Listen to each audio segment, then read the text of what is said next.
DMBI.com. This is John's Reports for the 14th of February, Valentine's Day, and everyone was feeling good buying gifts the other day, so market clearly took a nice little pop. And again, this is something I've pointed out. You got to avoid that dogmatic view that things are heading to a precipice of the abyss, because as long as I've been alive, someone's always been saying that the world was going to end this week, next week, the year after.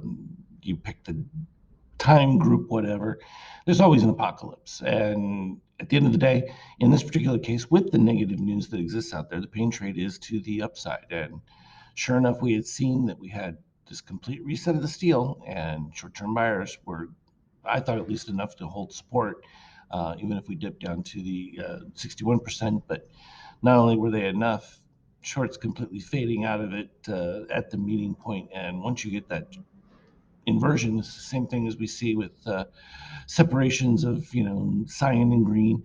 In this case, shorts had already activated and they were nailed, and that forced a dramatic short covering boost.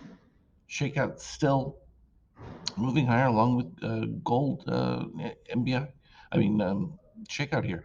So as long as that gold continues its elevation and rise, I would look for things to at least hold or move to the upside with it.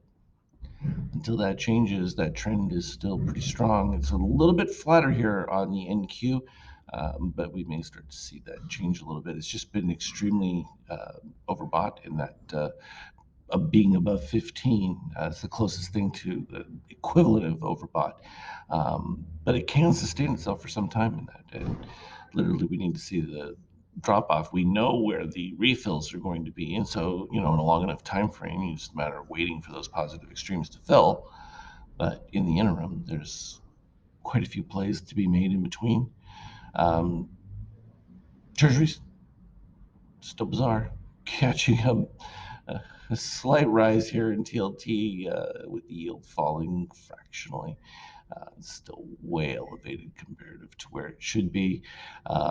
Oil still hovering too close to that 80. It was much nicer when you were hovering down towards the 70, with the chance of breaking below that would have been much more helpful. We are seeing MBI white spike out here, so potentially we could see a bit more of a pullback towards that 77 range. See if it's able to move that way. And then gold stabilizing pretty well at this particular stage. We've got a turnaround of MBI magenta there, so maybe we'll start to see some of that pop back up. This was just filling in positive extremes, so there was nothing dramatic. And gold does that. It'll go a significant way, create a bunch of positive extremes, and then come back to it, which is perfectly normal for it. Wait for my system to catch up here. I don't know what happened with that.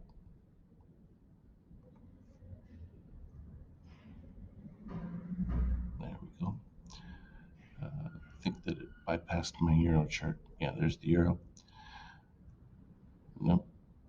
It says euro, but I'm looking at Bitcoin pricing. What is that? Oh my.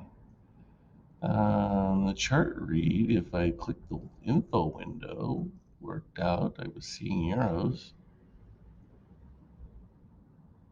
So we're down to the 1072 range. Still up there. There's the Bitcoin, slightly below the support, but picking up again, short activity fading, and particularly as the steel reaches above that 13. And when it gets above that 13, then you would expect to push back up towards that resistance point. That's the easiest way to see that from a DOC standpoint. And from Ethereum, likewise, similar conversion setup, a little bit stronger overall, with the steel already having been above the plus 13 and it held support. But from a 50K standpoint, the term was pretty clear. Big decline, buys came in at the bottom, little pre-market fight out, and then boom, all the way up. Didn't even phase it, was ready to go with that buy setup pretty early on off the orange dip. So that was pretty clean, coming up off of the crossover too, with the shakeout, yellow over magenta, and you can see the result. So pretty clean from a 5K standpoint.